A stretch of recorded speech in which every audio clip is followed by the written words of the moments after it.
პირველები უკვე ვესაუბრეთ სფერო ჰოლდინგის იურისტ სოფიო პეტრიაშვილი ამბობს, რომ გიორგი მურუსიძე არის ამ დროისთვის მილანში, ის არის მივლინებაში და იტალიაში ახლა მისი განმარტებით მურუსიძე მუშაობს ერთადერთი გეგმისთვის, თუ როგორ უნდა დაძლიოს სფერო ჰოლდინგმა კრიზისი. სოფიო პეტრიაშვილი ამბობს, რომ დიდი ხნის განმავლობაში ამ საკითხზე მუშაობდნენ, თუმცა მისი განმარტებით კომპანიას ბანკმა შეუშალა ხელი, რომ ეს ნაკისრი ვალდებულებები განეხორციელებინათ. პირველების ინფორმაციით სფერო ჰოლდინგის წარმომადგენლებს ბანკიდან დაუკავშირდნენ და უთხრეს, რომ უნდა გაეტანათ ის თანხა, რომელიც მათ ანგარიშებზე იყო. სფერო ჰოლდინგის იურისტი ამ ინფორმაციას ადასტურებს და ამბობს, რომ ეს თანხა ნამდვილად გაიტანეს, თუმცა ამბობს, რომ ეს თანხა, რომელიც ბანკიდან იყო გატანილი, მოხმარდა მხოლოდ მოქალაქეების ინტერესებს და განმარტავს, რომ ამ თანხით მხოლოდ მოქალაქეების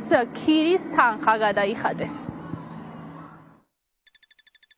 მურუსიძეზე რა იცით, სად არის ბატონი გიორგი? ბატონი გიორგი არის იტალიაში. ბატონ გიორგის აქვს სამუშაო შეხვედრები, შესაბამისად, მათ შორის კომპანიის როდის წავიდა სამუშაო შეხვედრაზე? ერთი და არც არის გასული, რაც გაემგზავრა. კომპანია იტალიაში ფლობს უძრავდა მათ შორის მოძრავ ქონებასაც, შესაბამისად, კომპანიას ფილიალი აქვს, როგორც ესე ვთქვათ, საქართველოში ფუნქციონირებს, ანალოგიურად ფუნქციონირებდა მილანში. შესაბამისად, კომპანიის დირექტორი კრიზისული სიტუაციის, ესე ვთქვათ, მოგვარების არის იტალიაში. ქალბატონო სოფო, რამდენი დაზარალებული ყავს სფეროს? გაქვთ ამასთან დაკავშირებით ინფორმაცია? 12 მილიონზეა საუბარი. 65,000 მილიონის ღირებულების ლარში უძრავი ქონება აქვს შექმნილი კომპანიას. თავარი პრობლემა, საიდანაც კომპანიის კრიზისული სიტუაცია დაიწყო, როგორც იურიდიულად, ასევე რა თქმა უნდა, სამართლებრივი კუთხით შეფასების დონეზე არის სწორედაც ბანკების მხრიდან განხორციელებული, აი ესე ვთქვათ, შერჩევითი ანუ ბანკებმა შეგიშალათ ხელი, რომ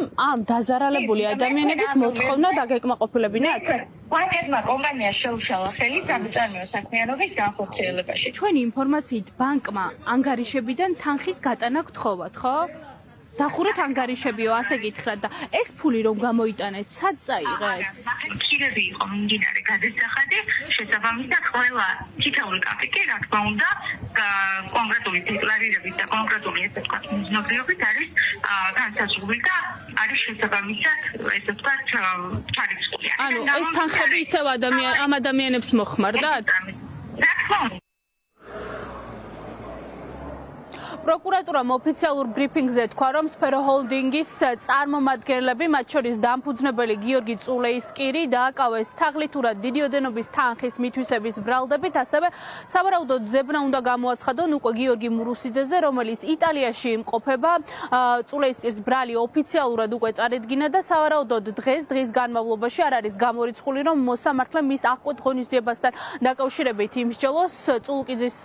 წულეისკირის უფლებადამცველი ამბობს, რომ წარდგენილ ბრალდებას მისი დაცვის ქვეშ მყოფი არ ეთანხმება, რადგან მისი განმარტებით თაღლითურად თანხის მითვისებას ადგილი არ ქონია და წულეისკირი ყველა ეტაპზე ცდილობდა რომ მოქალაქეების ინტერესები არ დარღვეულიყო და მათთვის ეს კუთვნილი თანხები დაებრუნებინა, თუმცა თვეების განმავლობაში ერთი და იგივე პრობლემის გარშემო იკრიბებოდნენ მოქალაქეები, იყო საპროტესტო აქციები და სწორედ ამის შემდეგ მოხდა უკვე სფერო ჰოლდინგის წარმომადგენლის დაკავება.